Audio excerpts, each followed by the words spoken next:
Hi, my name is Jonathan Austin. I am a student here at Cal State Long Beach. I'm majoring in geography and I'm partnering with. Hello, my name is Genesis Fernandez, and I am also a student here at Cal State Long Beach, majoring in environmental science and policy. In this podcast, we will be presenting our findings, research, and conclusions around desalination as a potential solution to our water security problem and the environmental politics surrounding it. So, water is plentiful on Earth's surface, but many people around the world lack access to clean drinking water. Desalination is the process of removing salt from water and occurs naturally in our environment with solar energy. And when it heats water, it evaporates, leaving behind the salt. When water dissolves salt, it is a chemical process. It breaks down the salt into charged particles, making salt water a new chemical solution. It is not just water with salt particles suspended in it, and this makes the desalination process tricky. There are two main types of desalination. There's thermal desalination and reverse osmosis. Thermal desalination occurs naturally, and it's the oldest form of desalination. It involves boiling salt water and capturing the steam as fresh water. In the 1960s, though, reverse osmosis was developed at UCLA. Reverse osmosis does not involve heat or boiling water. It is a process where water is forced through a membrane, which separates the charged particles from the water. Desalination is a energy-intensive process, making it financially expensive. The desalination is only an option for those who can afford it when fresh water supplies need to be augmented. And with it being so financially and environmentally expensive, the only countries who have significant desalination infrastructure are the countries who can afford to have it and actually have a need for it. This is why most desalination today is concentrated in arid regions that are wealthy, such as North Africa and the Middle East. North Africa and the Middle East make up around 47.5% of the world's desalination capacity. And 1/4 of the world's desalination capacity is located in just two countries, Saudi Arabia and the UAE. Okay, so after hearing that, two things come to mind for me. One of them being that reverse osmosis, which is one of the technologies that is being currently being used to um, for the desalination process, was invented in the 1960s. So the fact that this technology is so old, like I'm wondering why we haven't invented new technologies that could possibly be more efficient.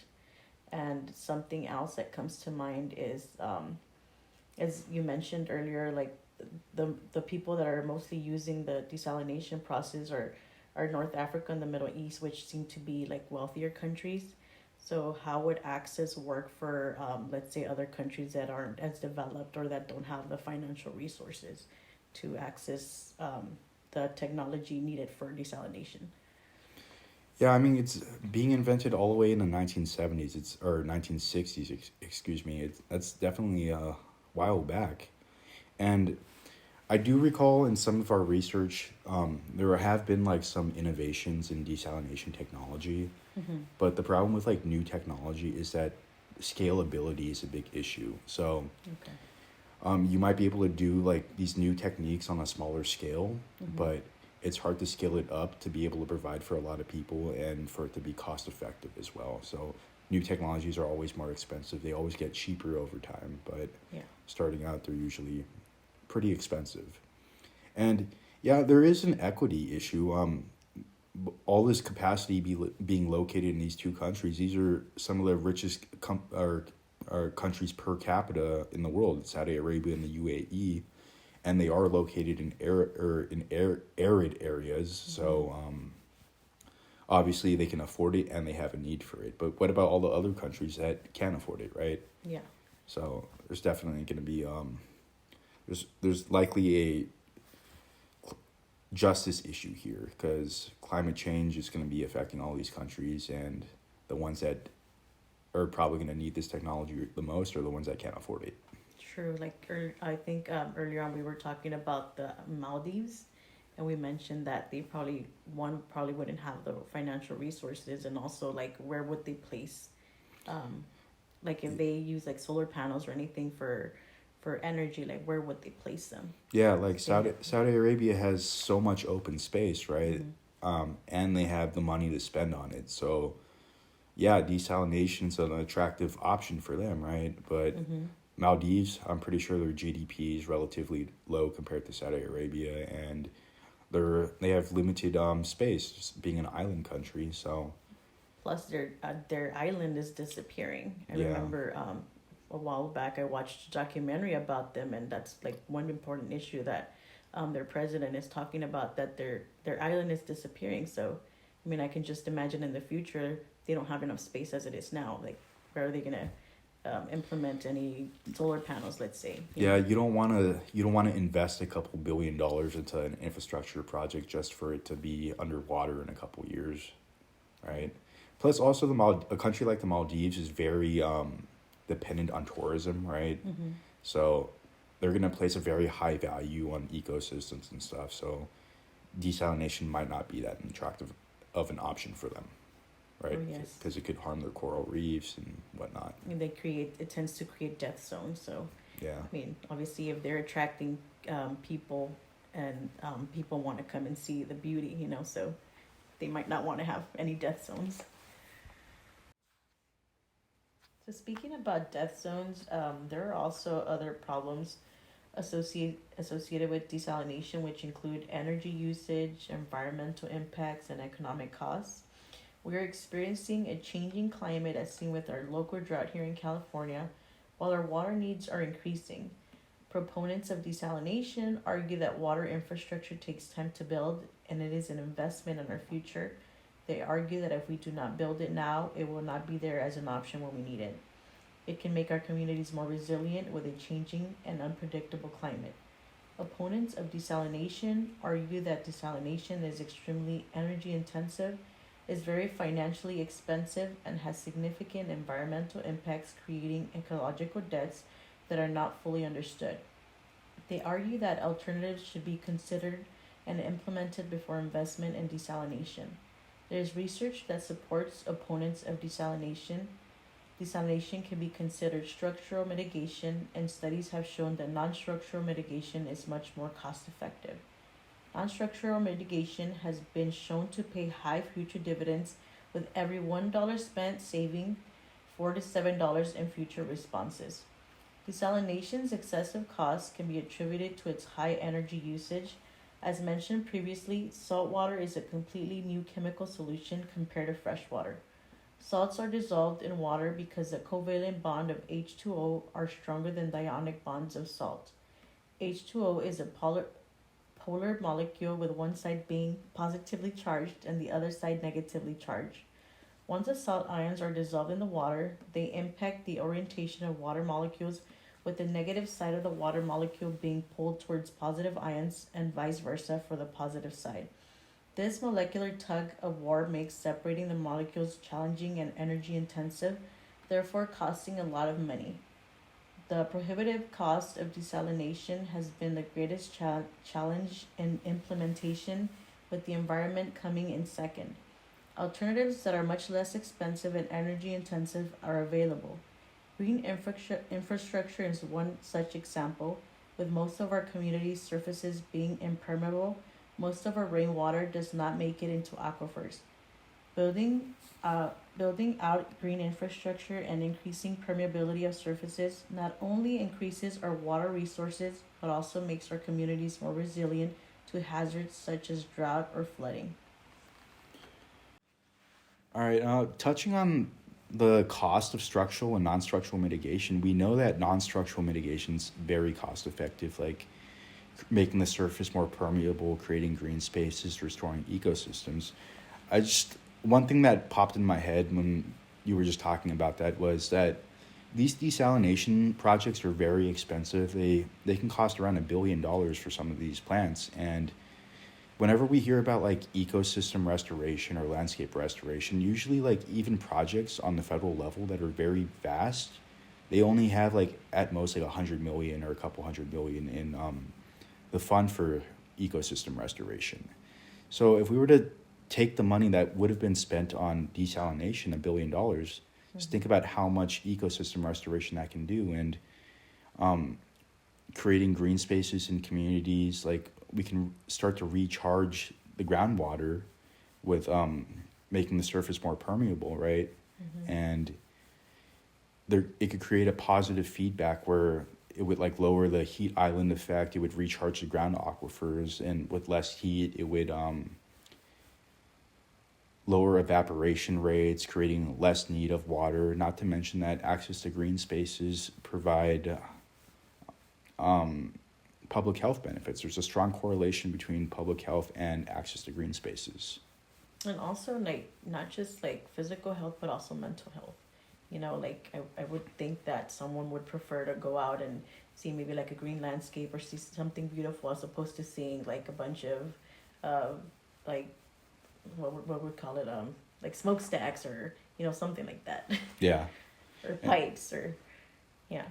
And what's interesting, like along lots of parts of along the LA River, it's like all industrial, right? Like a lot of these communities lack access to green spaces, and that's where our watershed would benefit the most for installing green spaces and doing ecosystem restoration. So there is like an equity aspect to it. So I don't know if you know this, but one of the largest desalination plants in the world is located in San Diego. They produce over 50 million gallons of water a day, and traditionally San Diego, like many other California cities, imported the majority of its water because their local water resources are pretty poor. Water was being brought in from Northern California or the Colorado River, but the desalination plant provides for the local community and provides them with a sense of water security. This sense of security is false, though, and can be detrimental to the resiliency and sustainability of the community. Resource management is complex with many variables, such as climate patterns and population growth. A false sense of security diminishes public support for mitigation and resource management efforts. Often, this narrative of climate and water independence is part of a political agenda used for political gain rather than being based in sound sciences. Mitigation, infrastructure investments, preparedness efforts are hard to implement because they have a high cost and often lack political support. This is in part due to the fact that these types of projects and their benefits take time to be realized, and politicians have an election cycle to contend with. Mitigation efforts such as watershed functionality can take years to complete, and many politicians will not spend political capital on something that will not benefit them in their political careers. Also, the cost of desalination is roughly double that of imported water. The infrastructure for imported water is old and has long been paid off. The high cost of desalination projects include the cost of construction of new infrastructure projects, which makes public-private partnerships an attractive option. Plants like the one in San Diego are financed privately and the water sold back to municipalities at a fixed rate with long-term contracts. This creates an equity issue. The desalinated water provides resource security, but at most twice the cost of imported water. Access to clean drinking water is argued as a right of all humans, and higher costs can potentially limit access for people who cannot afford the high costs. Most water usage around the world is consumed by the private industrial sector instead of residential use. If desalination benefits industry more than people, should the public pay the bill? Should we let water become privatized? With government investment in infrastructure falling behind, it leaves a private market to meet demands. For the private sector to be involved, they must make a profit. Many of these companies are large corporations whose shareholders are often not members of the community. The profits made by these private projects are then extracted from the community and distributed to shareholders, which do not get reinvested into the community or generate local economic activity. On the other hand, these facilities do not provide resources security, but also provide the local economy with jobs. So desalination is obviously a double-edged sword. There's benefits and drawbacks. Desalination provides community with a sense of climate security and water security, but there's a problem with this in that oftentimes the sense of security is false and can be detrimental to the resiliency of the community because when there is a sense of security, many people no longer support mitigation and preparedness efforts because they feel, what's the need of spending money on a long-term investment when we already have water security. So it goes both ways. Also, I just read this article by the LA Times where they were talking about the desalination plant being built at a local community where most of the community is low income and many of them don't even speak English. But the water that would be processed at the desalination plant wouldn't even benefit the people in that community, since it would be pretty much transported to like neighboring cities and not benefit specifically the community that it's affecting. Yeah, I think I saw that article too. I think it was located in Monterey. Yeah, and there definitely is an equity issue there because the lower income communities don't have as strong as a political voice as like, wealthier ones, Yeah. and there's no resistance to the building of a project there. Yeah. But a lot of that water is being pumped outside of the community to surrounding neighborhoods. Yeah. And though the economic cost might be fairly distributed, the environmental debts are not. So the wealthier communities are reaping the benefits of the desalination plant while not feeling the full or environmental costs. The environmental impacts of water desalination can be attributed to both its input and output. Desalination has two outputs, fresh water and brine. And brine is the super salty water left over from the desalination process. Brine is much more denser than salt water, causing it to sink when released. There is a concern that this dense salty water can cause ecological damage on the environments that they are released into. Reverse osmosis is about 50% effective with every liter of water producing a liter of brine. Though the volume of brine can change depending on concentration, there is always a fixed amount of salt being removed from the water. Some estimates state that the output of brine is up to 1.5 liters for every 1 liter of fresh water we produce from these processes. Globally, we are producing 37 billion gallons of brine per day.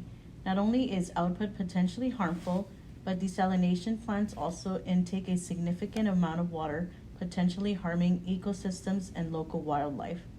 California has some of the strictest environmental laws in the world, with the processes like CEQA. There have been numerous environmental impacts assessments here in California on the impact of desalination and brine on the marine environment. Most of these studies have shown that brine and desalination do not have significant negative environmental impacts, but most of the world does not have the same strict environmental regulations as California does. These impacts report also do not take into account the desalination activity over long periods of time. Time is needed to study the impacts of brine dumping and water intake before a conclusion can be made about the long-term impacts. The dumping of brine into the ocean is also reminiscent of past industrial practices of dumping into the ocean. For many years, the ocean has been a dumping ground, with the thought being that it is so vast, waste will be so diluted that there is no impact. We now know that this is not the case. Degradation of marine environments can have escalating ecological effects that are not fully understood. So yeah, it struck me that California has had a number of environmental impact statements that say desalination does not have a significant impact on the environment. But to understand its long-term effects, long-term studies are needed, and none of these EIAs actually cover long-term studies. They're usually looking at individual desalination projects, and with climate changing and desalination coming into public interest, there's likely going to be a lot more construction of desalination plants, and the environmental impacts long-term are not fully understood, even if we are looking at the short-term ones. So for this section, we're going to be focusing on politics of issue relating to water desalination. Why is water an issue here in California? So in the 3 years preceding 2023, they were some of the driest years on record for California. We as residents have all seen messages to cut our water usage and reminders that we are in a drought. And though California has historically had periods of drought, this one is of exceptional severity. And alongside climate change, it has had significant impacts on the state's economy. The drought has cost California billions of dollars in the agricultural sector. California is an economic powerhouse and is set to become the world's fourth largest economy, and that economy is thirsty. California's industry and agricultural sector use huge amounts of water and are being impacted by our current drought. The Central Valley is often called the breadbasket of the USA, providing food security for the rest of the country. Tax revenue generated from business done in the state of California makes up a massive portion of the federal budget. So water is not only an environmental issue, but also a political one due to its impact on the economy and food security. So California is obviously one of the largest economies in the world. So any drought here is going to have significant implications, not just in the U.S., but worldwide. Like California being the fourth largest economy, that's almost like saying, oh, the entire country of Germany is under drought emergency restrictions. So why is it the same importance given to the state of California given its economic importance it has? Yeah, I mean, there has been some coverage internationally of it, but definitely, like, there should be more alarm bells going off, it feels like. Yeah, because, like, let's say if Germany were to go out in the news and say, like, you know, we're suffering a major drought, like, it would be, like, flashing breaking news, but I don't feel like the same is being done for the state of California. Yeah, and you go to other parts of the country, like buy a package of nuts or something, like you'll see a lot of produce is produced here, and this drought puts our food security at a risk. Mm-hmm. So therefore our national security too. Definitely. Looking at where our water comes from, the state of California receives 75% of its annual rain and snow in the watersheds north of Sacramento, but 80% of the state's demand comes from the southern 2/3 of the state. In the late 1800s and early 1900s, people flocked to these areas in pursuit of a mild climate and agricultural richness. As people flocked these areas, it became apparent that the region's water supply would not be enough to support the quickly growing population. Therefore, several water projects were built in order to import water to Southern California and the Central Valley. In the 1930s, the federal government commissioned the U.S. Bureau of Reclamation to build the Central Valley Project in order to support the agricultural economy in this arid but fertile land. The Central Valley Project transports water from Lake Shasta in the north to Bakersfield in the southern San Joaquin Valley. The Central Valley Project has several long-term agreements to supply water to more than 250 contractors in 29 of the 58 counties in the state of California, which include providing an annual average of 5 million acre-feet of water for farms, 600,000 acre-feet of water for municipal and industrial uses, and water for wildlife refuges and maintaining water quality in the area. The Colorado River Aqueduct was completed in 1941 by the Metropolitan Water District of Southern California. The water is taken out of the Colorado River at Lake Havasu and transported to Lake Matthews and Riverside. The Colorado River Aqueduct provides 25% of Southern California's water and is a primary source of drinking water in the region. The water from this source is used to sustain people, farms, businesses, tribal nations, and wildlife. You know, it's really striking to me that Southern California is like the major populated area of California, and we get 25% of our water from outside of the state. It just seems very unsustainable, and that Colorado River Aqueduct being completed all the way back in the 1940s, that was planned way before the huge population growth that we've seen in like recent years. So a lot needs to be done. Even though the population has continued to grow over the last couple of decades, the water that is being transported to Southern California hasn't necessarily only been used for urban purposes. Water in California is shared among three main sectors, which are environmental, agricultural, and urban, with about 50% of the state's water being allocated to the environmental use sector, and is divided into four different categories. The first one being waters and rivers that are protected as wild and scenic and protected under the federal and state law. Second are waters required for maintaining habitats within streams. And third, water that supports wetlands within wildlife preserves. And fourth, water needed to maintain water quality for agricultural and urban use. Although agricultural water use is falling, about 40% of the state's water use goes towards this sector. Irrigation has made it possible to harvest more acreage of high revenue crops, such as nuts and grapes, which has increased the economic return on water used for agriculture. Other major crops, such as alfalfa, which uses more than 5 million acre-feet of water per year, and rice paddies that are flooded annually, require plenty of water too. Total urban water use is about 10% and has been falling even as the population continues to grow. Water per capita use has declined significantly from 231 gallons of water per day in 1990 to 180 gallons per day in 2010. This has been attributed to price incentivizing programs and mandatory installation of water saving technologies such as low flow toilets and shower heads. In 2015, per capita fell to 146 gallons in response to drought conservation requirements, such as reducing landscape watering, which takes up about half of all urban water use. All right, like the two things that really stood out to me here is that I didn't know that like just releasing water to its natural, like where it's supposed to go, like water for ecosystems and habitat. I didn't know that was actually measured as part of the state water usage. But I guess it makes sense. You can't just take everything you need, right? Mm-hmm. And we are the breadbasket of the country, but it still doesn't make sense for us to grow rice here. Like, why are we flooding rice fields when it's such a water-intensive crop and we are in short water supplies? So recently, in recent years, we've heard about people conserving water through like low flow toilets and shower heads. So like now that we've had so much rain in California this past couple of months, like I'm wondering if people will continue to care and like if these trends will continue to like, move forward and be improved, or I'm just wondering what's going to happen. Yeah, I mean, based on data, there is like a declining trend in water usage since the 1990s. But like with most things in politics, in planning and stuff, everything's in cycles.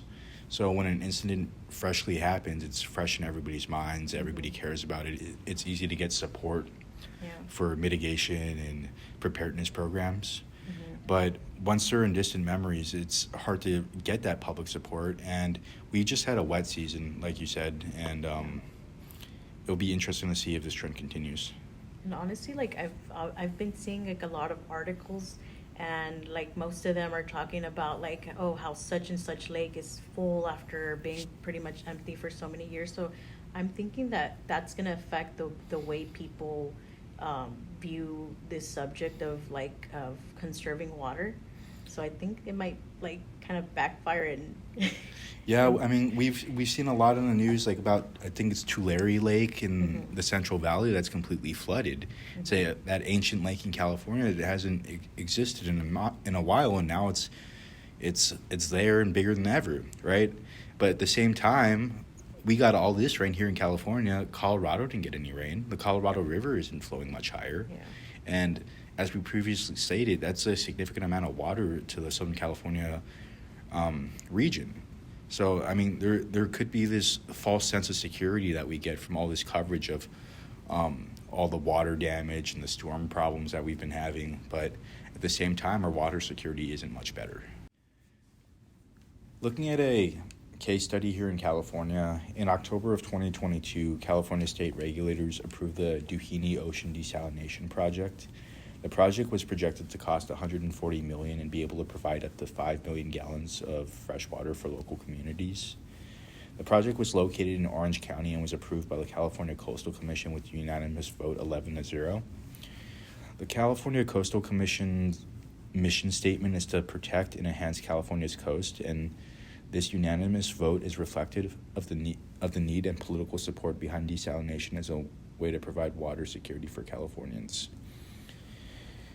At the time of approval, California's reservoirs were at the lowest point in recorded history and water allocations were being cut drastically. Since then, however, California has experienced several atmospheric rivers that have helped to recharge reservoirs and the snowpack, but we as a state are still in a drought, though not as severe as when the initial project was approved. 10% of California's water supply was anticipated to be lost by 2040, prompting Gavin Newsom to unveil a new water plan. And one of the plan's objectives is to protect community water supplies, and in order to do that, new water resources are being developed. Alongside water recycling, desalination is being funded as a solution to our state's water insecurity, where it is cost-effective and environmentally appropriate.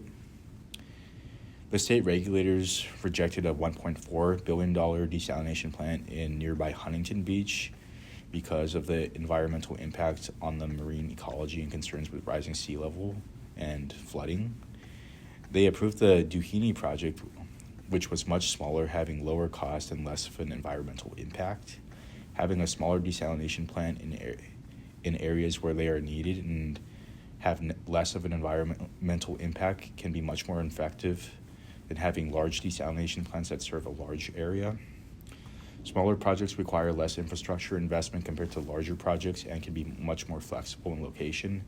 Areas of abundant brackish water can also help lower costs because less salt means less energy is needed. The Duhini project received $32.4 million in grants so far. When the state money is used for a project, it must comply with California's Environmental Quality Act or National Environmental Protection Act if federal money is being used. To comply with these laws, an environmental assessment is needed to understand the impact of going forward with the project. During the assessment process, the public and other stakeholders can make their concerns known to agencies involved. Lead agencies do not need to consider every comment, but they must address the significant environmental issues and put in a good faith effort to disclose environmental impacts in the report. The Duhini plant, producing 5 million gallons a day, will provide resiliency in the face of natural disasters and drought, providing sustainable, high-quality water at an affordable cost. The average increased cost for a single-family household was estimated to be an additional $3 a month. And there was not expected to have any significant environmental impact. The question can be asked as to who is benefiting the most from this facility coming online. The South Coast Water District facility is located where it is located serves 35,000 residents, 1,000 businesses, and 2,000 visitors a year. The plant uses best practices in the industry, with intake being slanted under the surface as to not impact marine life, and brine is going to be mixed and treated with wastewater and then discharged into the ocean, which are both the environmentally preferred methods. During the due diligence process for the desalination plant, a research group was hired to conduct a survey. They found a plurality of people perceive that tap water comes from out of state here in California. 2/3 of respondents reported being familiar with desalination to create fresh water, and 3/4 had a positive impression of desalination. The words safe and innovative had high associations with desalination. Over half of the respondents reported being familiar with the project, and the majority had a positive opinion of it. Only 1 in 10 residents responded being strongly opposed to the project. The survey results indicate that most of the community supports desalination to supplement water resources. This makes it a lot easier for elected officials to justify their support for the project. Desalination is a reliable source of fresh water, and after years of drought and water restrictions, it is easy to see why the public would support bringing such a project online. So after initial research, we sought out expert opinion. So this is why we interviewed Dr. Benjamin Hogdorn, who is staff at Department of Geological Sciences at Cal State Long Beach. I guess I'll start by asking what's your background regarding water? Okay, so I'm a trained geologist. Much of my research deals with water chemistry, water quality, and the use of tracers and other chemicals in water to understand how it moves, where it comes from, where it goes. Okay. So with climate change right now in the news and drought in recent years, there's been increasing public interest in desalination and desalination projects. Just curious if you have any personal opinions on the matter. Well, that was primarily before the recent floods. So up until recently, the idea was that we are in a major drought, a multi-year drought. Now, not many people are still talking about droughts. We got lots of rain this year, even though it was not expected. Although the problem is that in an area that is arid and dry, sustaining a multi-million population is really unsustainable. It's difficult to accomplish. Historically speaking, the U.S. Southwest relies on imported water, such as the Colorado River through the California Aqueduct, or water from the Owens Basin or from Northern California. So there are 3 aqueducts supplying water, but that's expensive. That's water that has to be purchased. And the local water districts, such as Water Replenishment District or OCWD, Orange County Water District, they try to find more sustainable and economic solutions. And still, groundwater is the cheapest. So pumping water from underground with as little treatment as possible and using that as a municipal or industrial water source is still the cheapest option. The problem, though, is that groundwater is deep because shallow groundwater is too polluted. Yeah? So shallow groundwater has been polluted by decades of industry, seawater intrusion, and whatnot. So there's some options that are currently considered. One is artificial recharge or managed aquifer recharge. The idea behind is to clean and purify wastewater and to re-inject it into the subsurface as artificial groundwater that will replenish our aquifers. The other option is to, as you mentioned, desalinize seawater through reverse osmosis. This is by far the most expensive option. Now, the groundwater recharge and the replenishing of aquifers, that largely just remain on the natural climate of the region, right? Not really, because if it was the natural climate of the region, you would hope that it's snowmelt or rain that infiltrates and then replenishes the aquifers. The managed aquifer recharge is about pumping water into reservoirs or injecting it into the subsurface to provide an additional recharge source. The additional source is the purified wastewater. Got you. Okay. So rather than relying only on snow and rain, we supply additional water, which is purified wastewater. Okay, that would produce the same water security and resiliency, it seems, that many of the proponents of desalination argue for. Well, the good thing about water purification is, number one, it deals with gray water or wastewater. So rather than just putting it back into the rivers or using it as an irrigation source, the idea behind using it as a drinking water source after it moves through aquifers makes sense. The problem with desalination is you still deal with brines. The problem is there's no such thing as seawater and you kind of take all the salt out and the salt disappears. What you have is you have a very concentrated brine that has to be discharged somewhere, and that is the ocean. Because the Clean Water Act and the Safe Drinking Water Act from EPA do not apply to the ocean. So what you see is a very dense saline brine that harms benthic or bottom-feeding communities in the ocean. So there's an ecological issue associated with desal. Yeah. Because California it's known for some of the strictest environmental regulations in the world.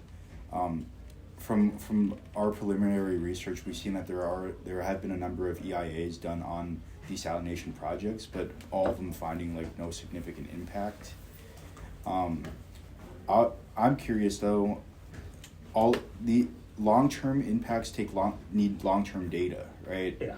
So all these environmental impacts stating that there is no significant Impact.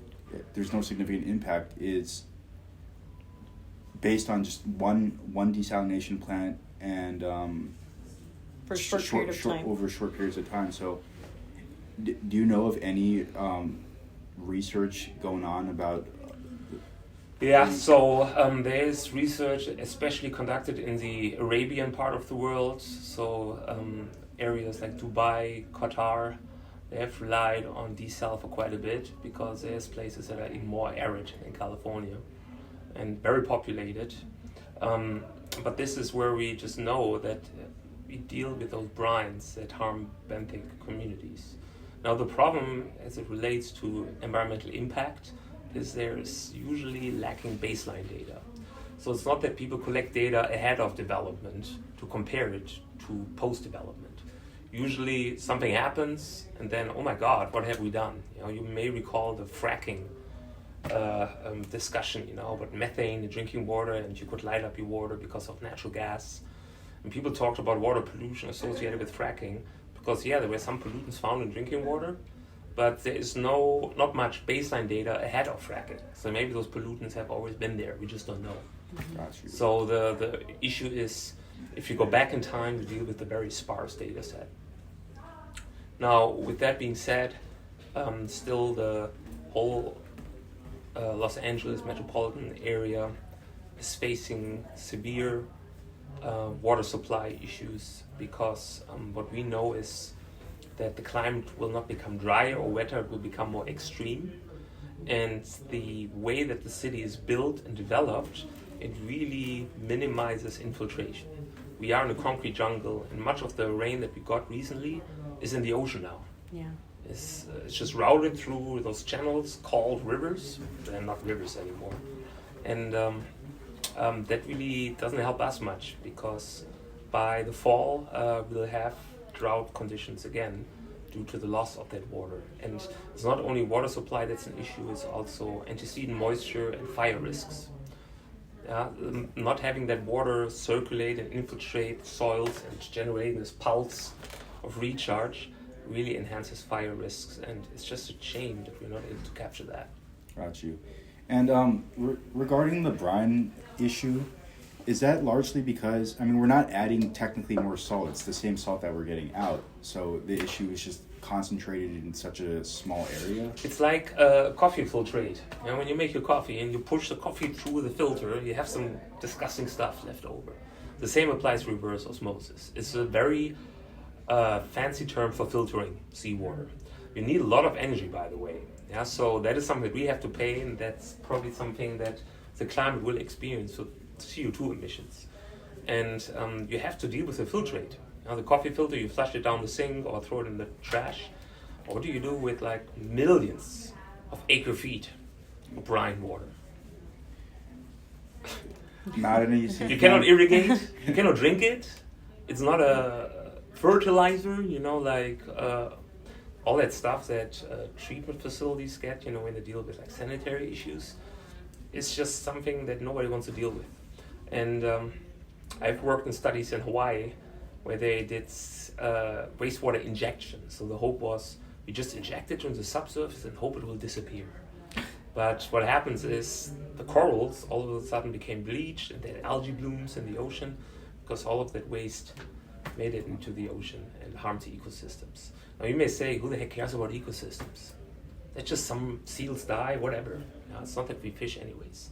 But then there's cascading effects, you know, and it's also about currents and seawater circulation. So it's nothing that you want to quote unquote mess with easily. Now, I have a feeling that you're going to say, I have a feeling that I know what you're going to say, but is there an alternative solution to providing water security that you're more in favor of?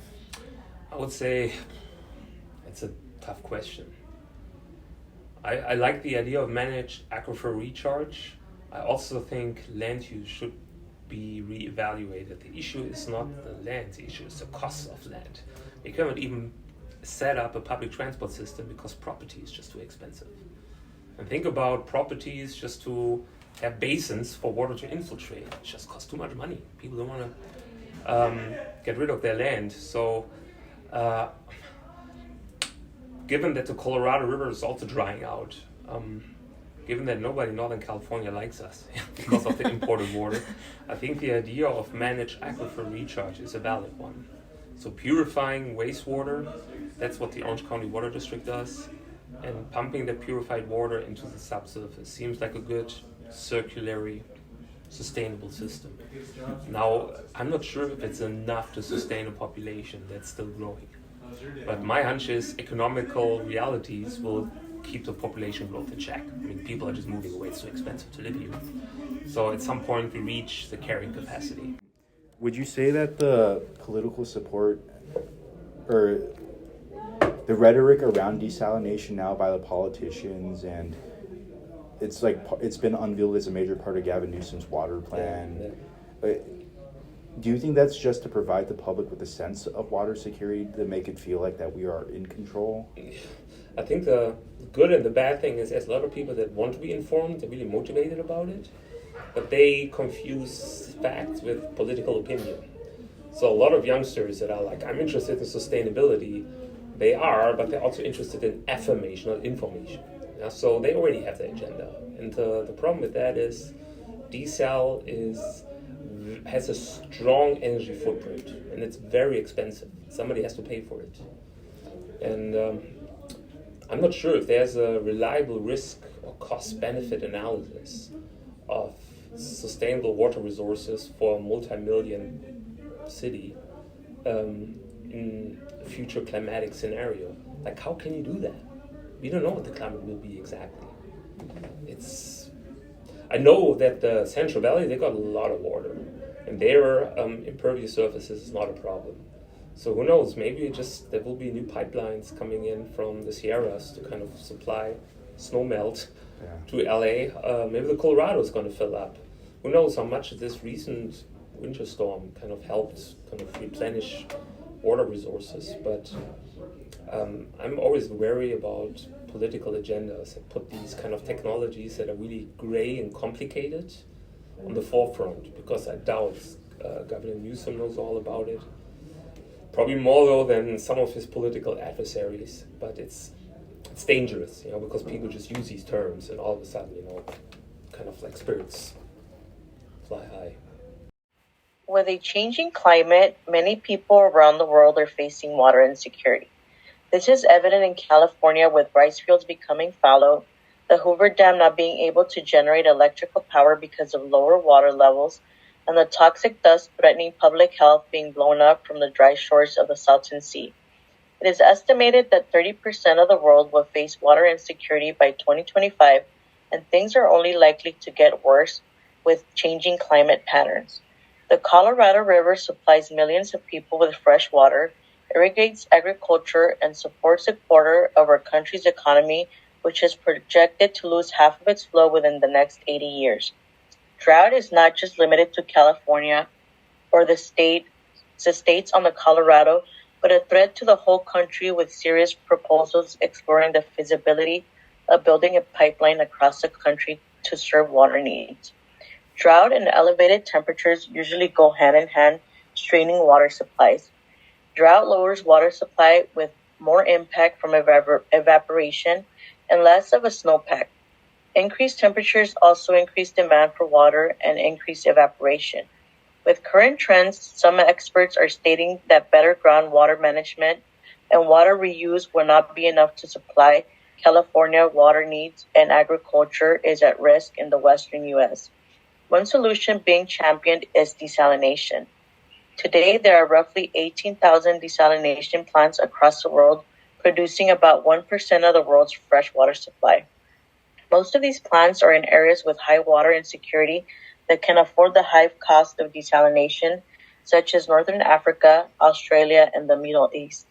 In 2007, the largest desalination plant in the Western Hemisphere was built in San Diego, known as the Carlsbad Desalination Plant, which has a capacity to deliver 50 million gallons of fresh water a day and supplies around 12% of the water used in the county of San Diego. California currently only has 4 seawater desalination plants, but with desalination being a major component of Governor Gavin Newsom's water plant, more are being planned. With excessive costs and environmental impacts, desalination faces opposition from a broad range of political perspectives. These plants require expensive infrastructure and are energy intensive to the point they are often located next to carbon-emitting power plants. The infrastructure and energy needed can cause the cost of desalination to be 10 times more expensive than regular groundwater. There are also environmental impacts with the use of fossil fuels to supply energy. The high pressure intake of seawater and the discharge of brine can also impact marine ecosystems. These high costs and environmental impacts fuel opposition from across the political spectrum, from environmental groups to social and environmental justice organizations, to people who are fiscally conservative.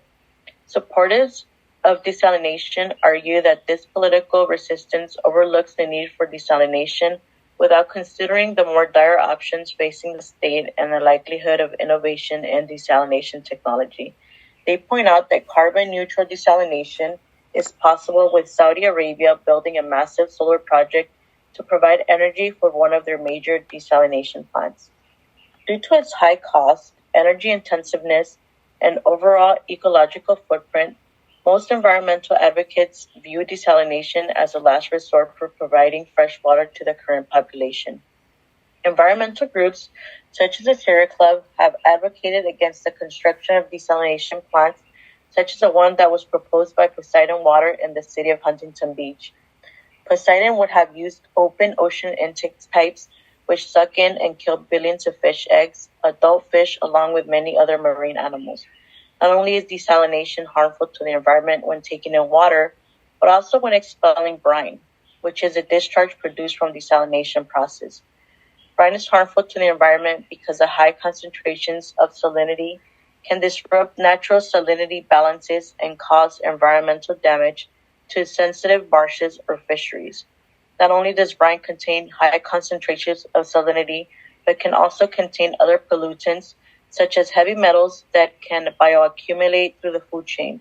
Desalination not only affects marine environments, but it also affects our climate through an increase in greenhouse gases because of the amount of energy that is needed to separate salts and other dissolved solids from the water. The Poseidon Desalination Project was first proposed over 2 decades ago, but has encompassed a list of contentious issues. Most recently, commissioners voted unanimously to reject the permit for the building of Poseidon. They had numerous reasons to do that. They cited high cost, significant environmental impact, a lack of near-term need to build the plant because Orange County has pretty good groundwater supplies and they do recycle wastewater. The plant's also sitting close to a fault line, which raises concerns, and there are concerns of raising sea levels. The company that owns Poseidon is a Boston-based hedge fund, which with deep pockets. During the approval process, the Poseidon plant and the God damn it. The company that owns the Poseidon Desalination Plant and the Carlsbad project spent $1.8 billion on lobbying efforts during the approval process. The main dispute between the company and the California Coastal Commission was over the type of intake being used, with the Coastal Commission wanting to use a less environmentally impactful option. To help with the approval process, the project managers hired former Senator Barbara Boxer as a lobbyist, which drew condemnation from conservative or conservation groups. This highlights the influence that private interests have in desalination and can also have in government due to their concentrated resources compared to environmental groups with limited resources and a broad mandate. Despite lobbying efforts, the Poseidon project failed. Political support and opposition comes in cycles, and since California has been experiencing a severe drought, this has prompted Governor Newsom to declare a drought emergency for the 50 counties and ask residents to cut water usage by 15%. While water restrictions have eased, the state is still in a drought, and to address this issue, Newsom unveiled a water strategy that includes increasing desalination of brackish water, expanding water recycling, and collecting more data on water usage. Critics argue that the plan does not address agricultural water use, which uses 4 times as much water as residents in urban areas, and that the state is not doing enough for wastewater recycling. Despite supporting conservation, Newsom believes that expanding water infrastructure, especially with desalination, is necessary given the long-term nature of the drought and the effects of climate change. Recent wet weather has provided some relief to California's drought conditions, but it is not a long-term solution. Groundwater in the Colorado River have not benefited from the wet season, and the state's groundwater aquifers have been depleted for years after drought conditions. One wet season will not replenish water resources, as groundwater takes time to recharge. California's unpredictable precipitation leads to water insecurity, highlighting the need for desalination projects. Political support for desalination is correlated with drought conditions and water restrictions, and if water restrictions ease due to a few wet years, public support for desalination may decrease, allowing environmental issues to take precedent over water security. So after our research, we have learned that desalination will be an ongoing issue here in California, especially with climate change. Sustainability has 3 legs which often contradict each other, which is evident in the desalination debate. Balance needs to be struck between environmental protection, economic activity, and social equity. Currently, the water and economic security provided by desalination is at odds with environmental protection and social equity, but it is possible for new innovative technologies to lessen the environmental impact, and privatization of natural resources, as seen with desalination, and increased costs associated will likely disproportionately impact already marginalized populations who are feeling the brunt of the impacts from the drought. All right. So in conclusion, desalination is a useful tool, but is very cost prohibitive and has significant environmental impacts. And the big issue, other than the environmental stuff and the high cost, is there's a social equity issue in that it increases the cost for a natural resource, which a lot of people see as just a human right. Yeah, so as we have previously mentioned, usually desalination is pretty much only available for those that can afford it. So I feel like that is something that we probably need to look into and find ways in which we can, if we are going to continue with desalination, to make it more affordable and so that everyone can benefit from it, and also to make it as the least for it to have the least environmental impact. Yeah, there's definitely going to be a lot more studies that need to be done. These plants take a long time to be built, so we can't just wait till when we need them to start building them. We need to we need to be proactive in planning. So also, we were saying that we need to develop new technologies, and in order to do so, we need to probably build more desalination plants. But I also feel that we shouldn't just be building these desalination plants in communities that are already marginalized. Like, we should build them everywhere, just so that the impact is not just felt in certain communities. Yeah, it's a big social justice issue too, and that's because the people of lower income or marginalized communities lack political voice, and they don't put up as much resistance to fighting Yeah. fighting these type of projects. But also, I don't want to write off and say desalination is super expensive and doesn't have its time and place. There are certain communities that have limited groundwater resources, and building infrastructure to deliver imported water to them would be very expensive as well. Hmm. Maybe building smaller desalination plants with less of an impact and that are less costly would be a good option. But desalination is not a one size fits all solution. It's definitely going to be used here and there.